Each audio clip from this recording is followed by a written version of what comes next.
ചാനലിലേക്ക് എല്ലാവർക്കും സ്വാഗതം. ഇന്നത്തെ റെസിപ്പി പപ്പട ചമ്മന്തിയാണ്.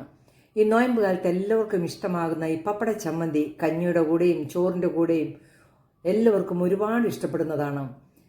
എല്ലാവരും ഇതൊന്ന് ട്രൈ ചെയ്യുമല്ലോ. വീഡിയോ നമുക്കൊന്ന് കണ്ടു നോക്കാം. പപ്പട ചമ്മന്തി ഉണ്ടാക്കുന്നതിന് ഞാനൊരു 6 പപ്പടം എടുത്തു വെച്ചിട്ടുണ്ട്. ഒരു പിടി ചുമന്നുള്ളി വൃത്തിയാക്കി വെച്ചിട്ടുണ്ട്. ഒരു ചെറിയ കഷ്ണം ഇഞ്ചി വട്ടത്തിൽ അരിഞ്ഞിട്ടുണ്ട്. ചെറിയ ഒരു പീസ് പുളി എടുത്തിട്ടുണ്ട്, വാളംപുളി എടുത്തിട്ടുണ്ട്.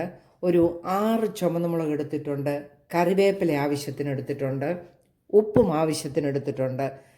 1 കപ്പ് തേങ്ങായും എടുത്തിട്ടുണ്ട്. ഞാനൊരു പാൻ അടുപ്പത്ത് വെച്ചിട്ടുണ്ട്. നമുക്ക് ആദ്യം പപ്പടം ഒന്ന് വറുത്തെടുക്കാം. പാനിലേക്ക് നമ്മൾ കുറച്ച് വെളിച്ചെണ്ണ ഒഴിച്ച് കൊടുത്തിട്ടുണ്ട്. എണ്ണ ചൂടാകുമ്പോഴത്തേക്ക് പപ്പടം നമുക്ക് ചെറുതായിട്ട് ഒന്ന് കട്ട് ചെയ്തിട്ട് വറുത്തെടുക്കാം. എണ്ണ നല്ലപോലെ ചൂടായിട്ടുണ്ട്. നമുക്ക് കുറേശ്ശെ കട്ട് ചെയ്ത് ഈ പപ്പടം ഇട്ട് കൊടുക്കാം.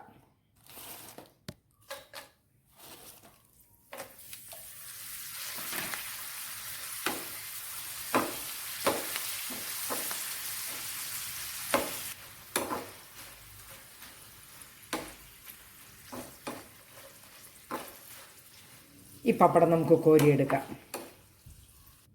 ബാക്കിയും കൂടെ വറുത്തെടുക്കാം.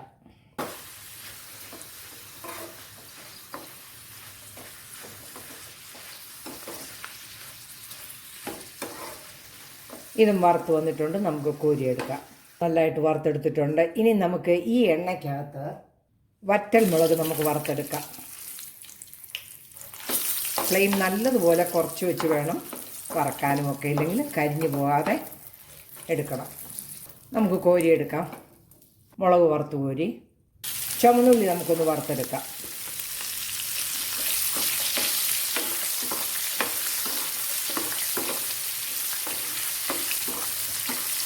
ഇങ്ങനെ ഇതെല്ലാം കൂടെ വറുത്തെടുക്കുന്നതാണ് ഈ ചമ്മന്തിക്ക് രുചി കൂട്ടുന്നത്. ഇതിലേക്ക് ഇഞ്ചിയും കൂടി ഇട്ട് വറുത്തെടുക്കാം. കനം കുറഞ്ഞ് ഞാൻ വട്ടത്തിൽ അരിഞ്ഞെടുത്തുകൊണ്ട് എളുപ്പം അതും വറുത്തെടുക്കാം. ഇഞ്ചിയും ഒന്ന് മൂത്ത് വന്നിട്ടുണ്ട്. നമുക്കത് കോരിയെടുക്കാം. നമ്മൾ ഇഞ്ചിയും ഉള്ളിയും മുളകും വറുത്തെടുത്ത് കഴിഞ്ഞു. ഇനി നമുക്ക് കറിവേപ്പില ഒന്ന് വറുത്തെടുക്കാം.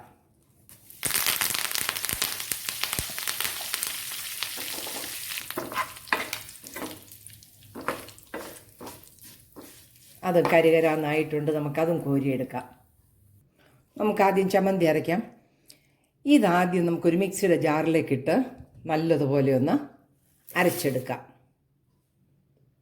ഇതിൻ്റെ കൂടെ ഈ പുളി ഇട്ട് കൊടുക്കാം. ആവശ്യത്തിന് ഉപ്പ് ഇട്ട് കൊടുക്കാം. ഇത് നമുക്ക് ആദ്യം ഒന്ന് അരച്ചുകൊണ്ട് വരാം. ആദ്യം മുളകും ഉള്ളിയും എല്ലാം നമ്മൾ അരച്ചെടുത്തിട്ടുണ്ട്. ഇതിലേക്ക് നമുക്ക് എടുത്തു വെച്ച 1 കപ്പ് തേങ്ങയും കൂടെ ഇട്ട് കൊടുത്ത് അരയ്ക്കാം. ചമ്മന്തി നല്ലതായിട്ട് നമ്മൾ അരച്ചെടുത്തിട്ടുണ്ട്. നോക്കിയേ, ഇതുപോലെ ഇരുന്നാൽ മതി. ഇതിനി നമുക്കൊന്ന് ഇതിനകത്തെ വെള്ളം ഒന്ന് ഇച്ചിരി ഒന്ന് വറ്റിച്ചൊക്കെ എടുക്കണം. അതിനായിട്ട് നമുക്കൊന്ന് കടുക് വറുത്തിട്ടു.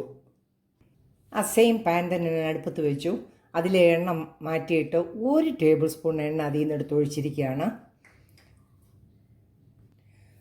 കുറച്ച് കടുകിട്ട് കൊടുക്കാം. ഇട്ടിട്ടുണ്ട്. ഇതിലേക്ക് കുറച്ച് കരിയാപ്പില ഇട്ട് കൊടുക്കാം. ഈ കടുക് പൊട്ടിച്ചതിനകത്തേക്ക് അരച്ചു വെച്ച ചമ്മന്തി ഇട്ട് കൊടുക്കാം. ഫ്ലെയിം വളരെ കുറച്ച് വെച്ച് വേണം ഈ ചമ്മന്തി അതിലേക്കിടാൻ.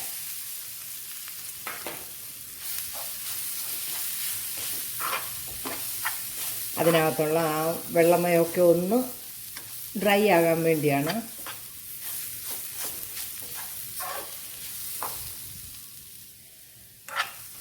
നല്ലപോലെ അതൊന്ന് ഡ്രൈ ആയിട്ടുണ്ട്.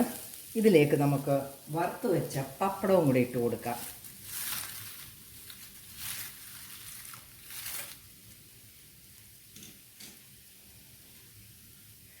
നമുക്കൊന്ന് മിക്സ് ചെയ്ത് കൊടുക്കുമ്പം ആ പപ്പടം ഒന്ന് പൊടിച്ചും കൂടെ ചേർക്കുന്നത് നല്ലതാണ്. നമുക്കിതൊരു പാത്രത്തിലേക്ക് ഇട്ടിട്ട് ഒന്നും കൂടെ മിക്സ് ചെയ്യാം.